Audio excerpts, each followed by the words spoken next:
ముఖ్యమంత్రి గారు చంద్రబాబు నాయుడు గారు, యువ నాయకులు, ఐటీ శాఖ మంత్రి లోకేష్ గారు దావోస్ పర్యటన పూర్తిగా విజయవంతమైంది.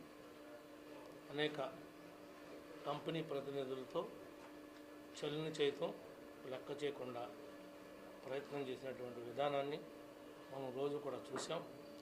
ఈ రోజున ఆంధ్రప్రదేశ్ రాష్ట్రం దేశంలోనే మొట్టమొదటి అభివృద్ధి చెందే రాష్ట్రంగా తయారు చేయడంలో ఏ రకమైనటువంటి సందేహం లేదు.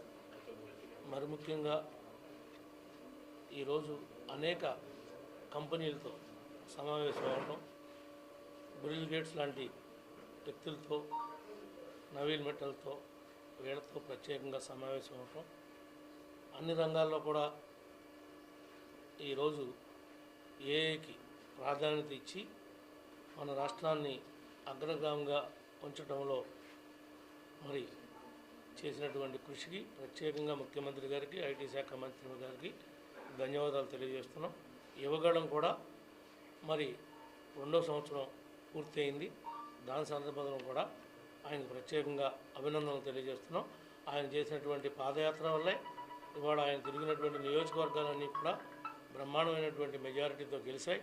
ఏమైతే సూపర్ 6 హామీ రాష్ట్రంలో ఇచ్చున్నామో ఆ హామీలన్నీ నెరవేరాలంటే, యువతకి భవిష్యత్తు ఉండాలంటే, ఈ రోజున ఉద్యోగాలు రావాలి అంటే తప్పనిసరిగా కంపెనీలు స్థాపించాలి. ఆ కంపెనీలు స్థాపించడం కోసం ముఖ్యమంత్రి గారు దావోస్లో పడినటువంటి కష్టం మరి అప్పటికీ కూడా మర్చిపోలేం. గత ప్రభుత్వంలో గత పాలకులు ఒక్కసారి కూడా వెళ్ళి ఇలాంటి పారిశ్రామిక సదస్సుల్లో పాల్గొని కొత్త కొత్త కంపెనీలు రావడానికి ఏ రకమైనటువంటి ప్రయత్నం చేయలేదు. ఉన్న వాటిని కూడా వెళ్ళగొట్టడానికి జే ట్యాక్స్ అనే దాన్ని ఉపయోగించి ఈ రాష్ట్రం నుంచి తరివేసినటువంటి సంఘటనలు కూడా మనం చాలా చూసామని చెప్పి కూడా ఈ సందర్భంగా మీ అందరికి కూడా తెలియజేస్తా ఉన్నాం. Thank you.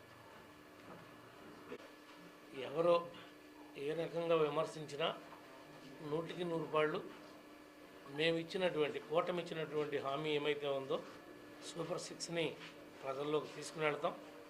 దాంట్లో ఊరికనే రాజకీయంగా పబ్బం గడుపుకోవడానికి ఎవరైనా విమర్శలు చేయొచ్చేమో, కానీ మేము ప్రజలకు జవాబుదారీ, మమ్మల్ని నమ్మి కూటమిని నమ్మి ప్రజలు ఓటేశారు కాబట్టి మేము తప్పనిసరిగా నెరవేర్చాల్సిన బాధ్యత మా మీద ఉంది.